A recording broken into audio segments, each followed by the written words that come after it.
On this week's episode of Flashtalk, we're joined by women's basketball coach Todd Starkey to talk about the victory over Ball State. We'll also have three seniors from the men's basketball team talking about their careers here at Kent State. Jenna Batsch from women's basketball challenges Dane to a game of horse. And to close it out, Coach Rob Senderoff will be talking about men's basketball and the path to the MAC tournament. All that and more coming up in a flash.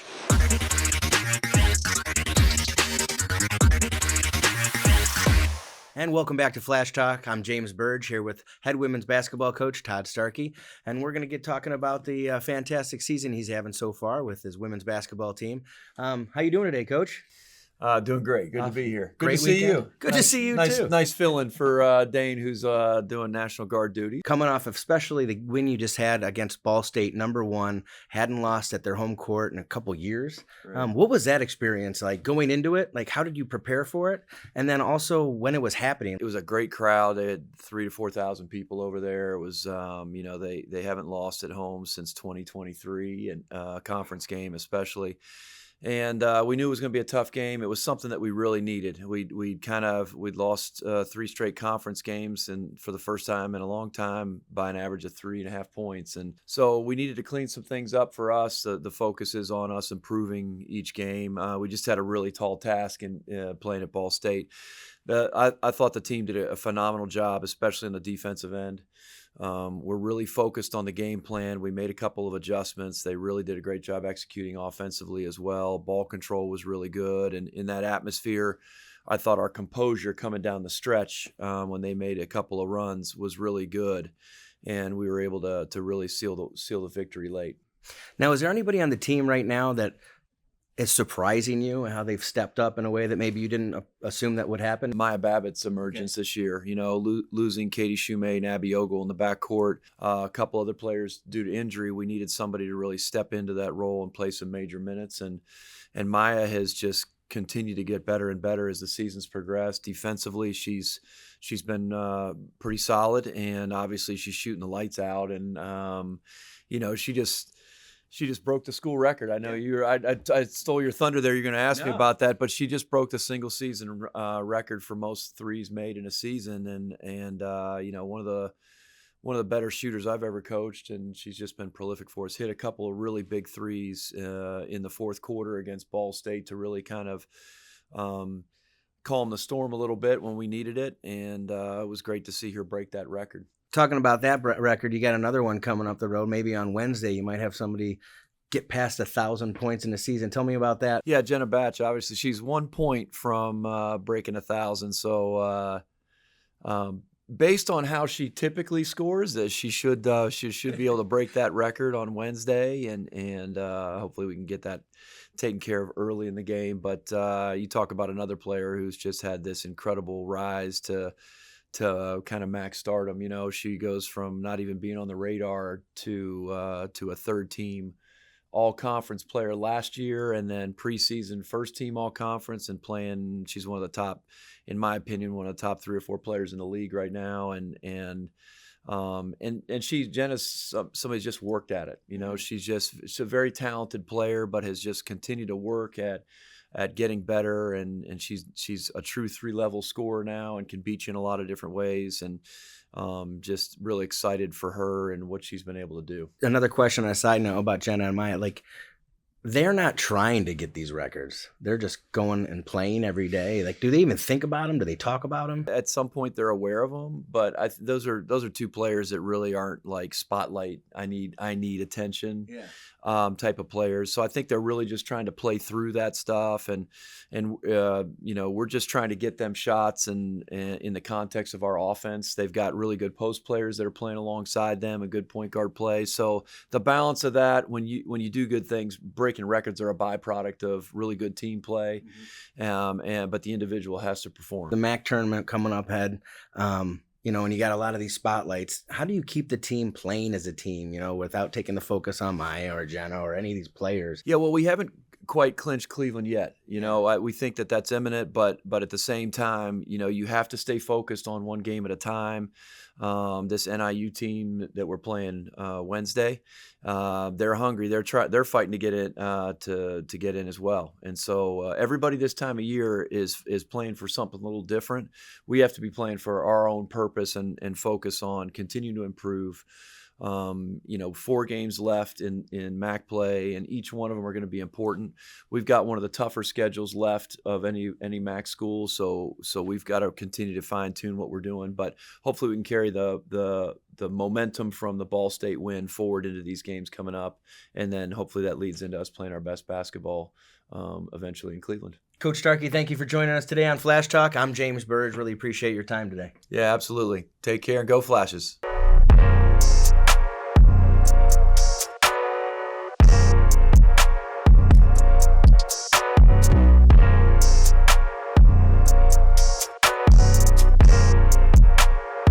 When it comes to reaching your goals, having the right support can make all the difference. That's why we trust Green Lending, Kent State Athletics' exclusive mortgage partner, to help you achieve your home ownership dreams. Just like on the court, everyone has a role to play. With the right teammates, any dream is possible. Green Lending is here to be that support to help you make those big moves in life. Visit greenlending.com and let Green Lending help turn your dreams into reality. Green Lending, helping Golden Flashes achieve their biggest dreams on and off the court.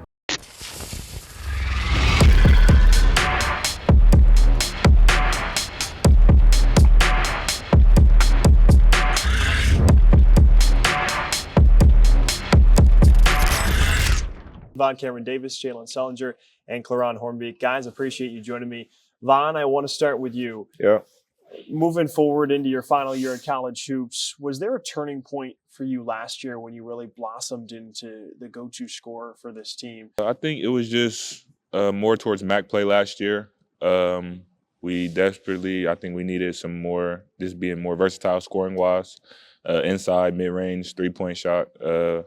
So I think it was definitely during the MAC season last year. Jalen, you're obviously a prolific scorer, of course, already top 20 in Kent State men's basketball history in the all-time scoring list. What goes into your mindset specifically as a three-point shooter? I just play my game for real. These guys make it easy because they just be instilling confidence in me and stuff. So they always tell me just play how I play the right way, to play smart, and it works out. Claron, you obviously have a much different game from Jalen, but when you're in the game, when you're blocking shots, when you're grabbing rebounds, what's your mindset and how do you try and impact the game defensively? My role offensively, I try to play it best of my ability because I know these guys go handle the offensive side of things, and I know that my role is just be the cleanup man, and I feel like I sacrifice a lot, you feel me, kind of. Because I feel like I know I can score, I can do those things, but I feel like these are my guys, you feel me? So I'm willing to do whatever just to win and play the right way and be, just a good teammate, Of course, Kent State men's hoops has been to Saturday night, as Coach Sendy calls it, the last 3 years, winning the championship in the MAC tournament in 2023. So how do you think that's helped you going into this season, knowing that you have those experiences? Definitely gives us confidence and being able to play as a team and just knowing that we can be able to turn it on at any time and be able to play really well. It just gives us confidence to being able to just keep the momentum going and just play hard at times. In the world of the transfer portal right now, obviously there's so many guys switching schools, yet you guys have been here your entire college careers. Tell me, each of you, why Kent State was the place for you. I stayed. I didn't really test those waters, These guys, they kind of tested those waters a little bit. I felt like, this is the best place for me. I didn't have many offers. I didn't have really too many opportunities. So I feel like, why not be loyal? Why not stay no matter, through the good and bad, just stay. Yeah, I fully tested the waters. I transferred. It was a lot that went into that, and I was in a different place in my life at that time. Like, it had nothing to do with these guys. Like, if I could play with these guys for the rest of my life, I really would. But at that time, I thought I wanted something different, and I was at another university for the whole summer, and I realized that's not what I wanted. I realized I missed what I had where I was.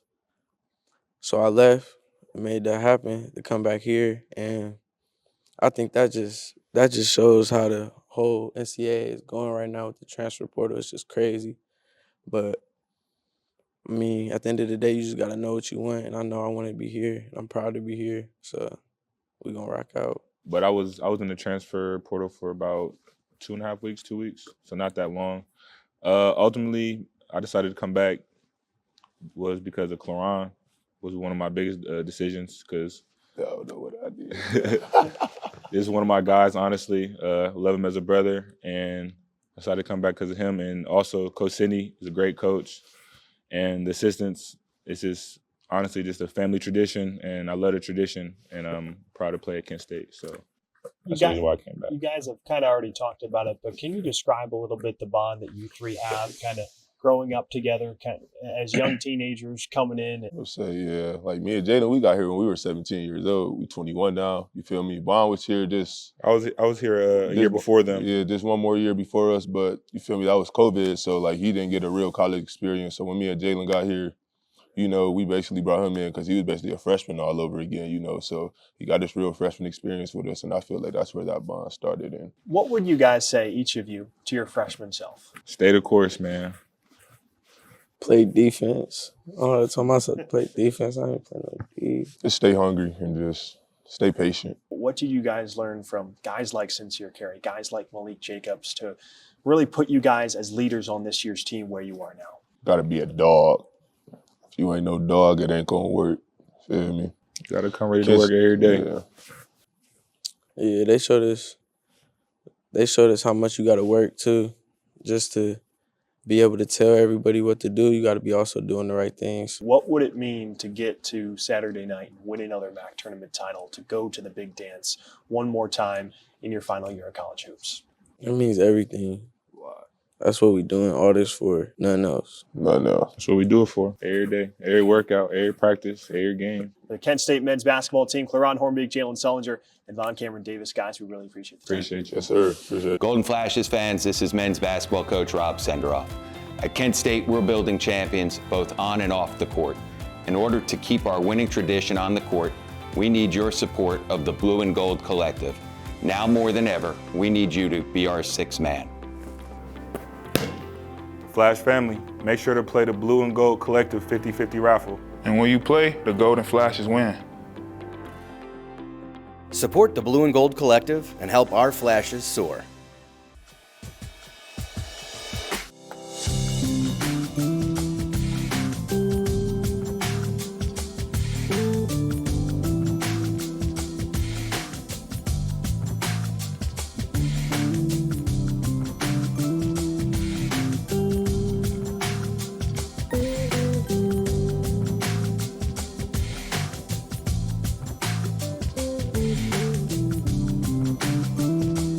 Joined by Kent State women's basketball senior wing, Jenna Batsch. We're going to talk about Jenna's senior season a little bit, the success she's having, and play a little friendly game of horse. Jenna, you ready to go? I'm ready. Your senior season, you're having a ton of success, multiple 20-point performances. What do you think has attributed to most of that success?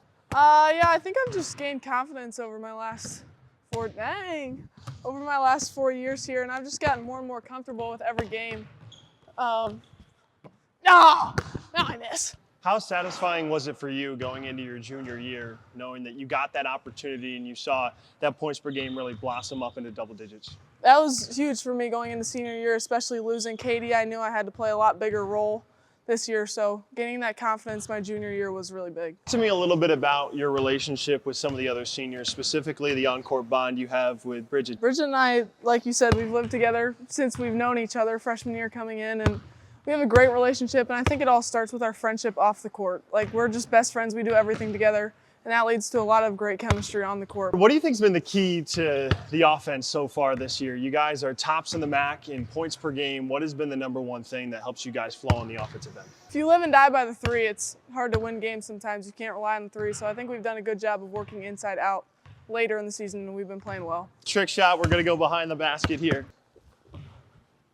Ooh, what's the difference in the expectation knowing that coming in last year, you guys didn't really have many expectations for the rest of the MAC, and then coming in this year, you guys are the defending champions?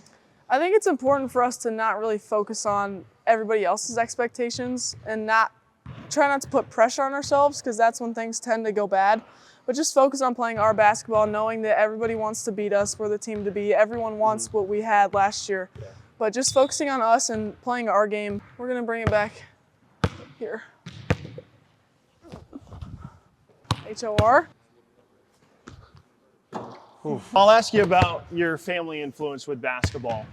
Who was your biggest influence growing up? I know you come from an athletic family. My dad played football at Wisconsin, and my mom played basketball just for a year, but at Wisconsin as well. So she was definitely the basketball side of things. My dad is not too knowledgeable about basketball, so she was definitely my role model with basketball growing up. She was my first ever coach. So she's definitely a role model for me, both outside of basketball and with all basketball stuff. Going into your recruiting process, that was different. You were a part of the COVID class when you were recruited. So how did that make things a little bit more difficult, and how did you try and adapt to that? It definitely made things difficult. I didn't have any official visits. I took admissions tours to everywhere that offered me. I didn't get to meet any of the coaches face-to-face, any players. I had Zoom calls with all the coaches, stuff like that. So it was very interesting, but I just, you kind of got to work with what you got, and it's all I knew. I didn't know a recruiting process that wasn't like that, so it wasn't, I guess, as hard to adapt because I didn't know anything better. But it definitely made it challenging, and I didn't like not being able to come on visits and meet the coaches face-to-face and that stuff. Before I shoot this one and likely miss, what's your mindset? We talked a lot about your offense, Jenna. What's your mindset defensively? Because I know that's a big part of what you do. You often defend the opposing team's best player. So what goes into that mindset? I think it's important, especially when you're guarding the other team's best player, to not get down if they score. The other team's best player, they're going to take tough shots and they're going to make tough shots. And you just got to have a next play mentality and just focus on trying to contain them rather than completely shut them down, because they're going to have some makes. They're going to score. They're the other team's best player for a reason. So I think just being able to move on to have that next play mentality is important. And Jenna will certainly have her fair share of tough matchups defensively down the stretch, but we know she can take them. There's the air ball. There's the air ball. Jenna Batsch, leading scorer for Kent State Women's Hoops. Good game. I contended there for a little bit. You did. But, better than I thought you would, honestly. Yeah, best of luck the rest of the season trying to repeat for another MAC tournament title. Jenna, I had fun. Coming up this week in Kent State Athletics, brought to you by KSU Tix. On the 28th, men's track and field and women's track and field is at the MAC Indoor Championships in Ypsilanti, Michigan. Softball has first pitch versus Harvard at 1:30 p.m. versus St. Joseph's at 10 a.m. for first pitch. And softball has another game at the Mizuno Showdown at North Carolina at 12:30. Softball's back at it again with a game versus Harvard at 10 a.m. Again at North Carolina, 12:30 p.m. Baseball is at East Carolina at the LeClaire Classic with a 4:30 first pitch versus Virginia Tech at 12 p.m. Indiana State at 11 a.m. At home, we have gymnastics versus Pitt, a 7 p.m. game at the Mac Center. And men's basketball have first tip at Akron at 9 p.m. Women's basketball has tip-off at Akron at noon. Lacrosse is versus Lindenwood at Dick Stadium at noon. Closing out that day, gymnastics is at Bowling Green for a 2 p.m. meet. On Tuesday the 4th, we have baseball with a first pitch against Mercyhurst at Schoonover Stadium, 3 p.m. Men's basketball is at Western Michigan, 7 p.m. tip. As always, you can buy your tickets at ksutix.com. If you want more information on your favorite Flashes teams, visit kentstatesports.com or visit the Go Flashes app. We'll be back with more right after this. I think you can do so much from traveling the world. So many people just stay in the box that we live in. The study abroad program at Kent State made it clear what path I should be taking. Experiencing the different classes to experiencing the art and the buildings and the culture. I'm just hoping to take back everything I've learned and be able to apply it into whatever I do in the future. Kent State has basically helped to set up the vision for the career that I want to be able to go through. For every just one more mile to your next ace on the court, when you have a sports-related injury, Cleveland Clinic is here. For our Cavaliers, our Guardians, and athletes at all levels, our sports medicine team helps keep you in the game. With expert diagnosis, personalized sports therapies, and game-changing surgeries. For every injury, for every athlete, for every care in the world. Cleveland Clinic. Welcome back to Flash Talk. I'm James Burge here with Coach Rob Senderoff, the men's basketball team. What and how could you have closed out the Miami game a little bit differently, or some things that you look back on that could have made some adjustments? That's a tough loss for sure. And, on the road against a really good team, and we had battled our way to get a 7-point lead with just a few minutes to go. And, a couple plays here or there that had we made, a little bit differently, we would have had a better outcome. But give Miami credit because they made those plays. And during our 5-game winning streak, we had won a lot of close games during that stretch. And the difference between winning a close game and losing a close game is often 1 or 2 plays. And, in that Miami game, there was a defensive possession here or there that we didn't finish. And on the offensive end, a play that we didn't make here or there. And, some of that, and a lot of that actually falls on me in terms of how, we put ourselves, or I put our players in positions that weren't, the optimal position to be in. So we've got to get better from that. There was another 37 minutes of the game, and in particular in the first half, we didn't guard at the level that we need to have success.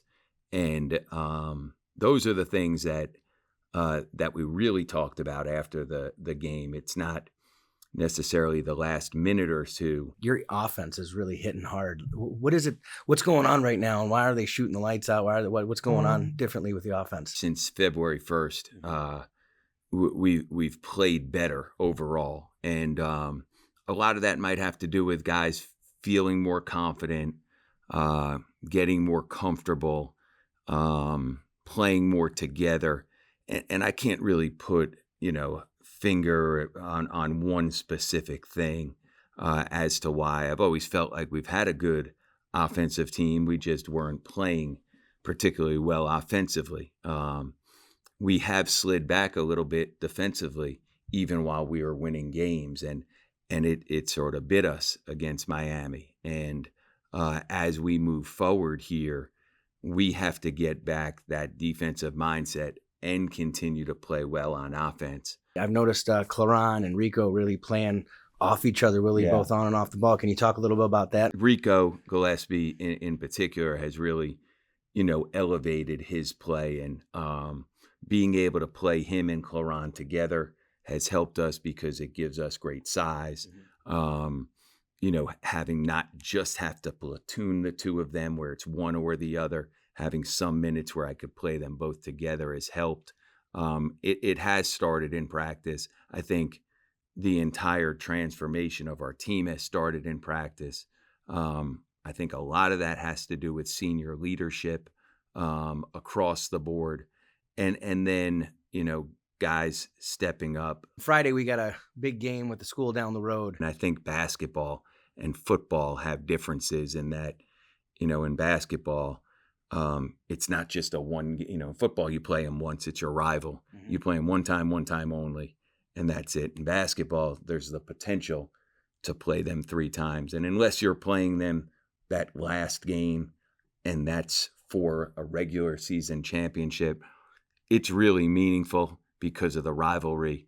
It's an awesome atmosphere. It's an awesome game. But if you play them in Cleveland, that's the game where you really, you're playing for an opportunity to play in the NCAA tournament. So it's going to be a big game and an awesome game on Friday. But it's one game in the standings, and the hope is to learn something, to give yourself a better opportunity if you play them in Cleveland. This is the best time of the year, late February. If you like basketball, if you love college basketball, you watch these games, and it's a lot of fun. Obviously, you're not getting a ton of sleep as a coach. For a player, this is what you play for. The games are meaningful. We have, a couple more home games, senior night against Eastern Michigan. I know I'll have one more opportunity to speak before that one, but we have a number of seniors, a couple that are, been here with us for a long time, and I'm hoping we can send them out on a great note. And I appreciate, you giving me a chance to speak, and I hope all our fans will be here a week from Friday. Coach Senderoff, Flash Talk. Thanks a lot. Great. Go Flashes. And that concludes this week's episode of Flash Talk. Thank you to everybody at the FanDuel Network, all the people at Flash Talk, and our coaches and staff that all support us each game in and out. Have a great day and go Flashes.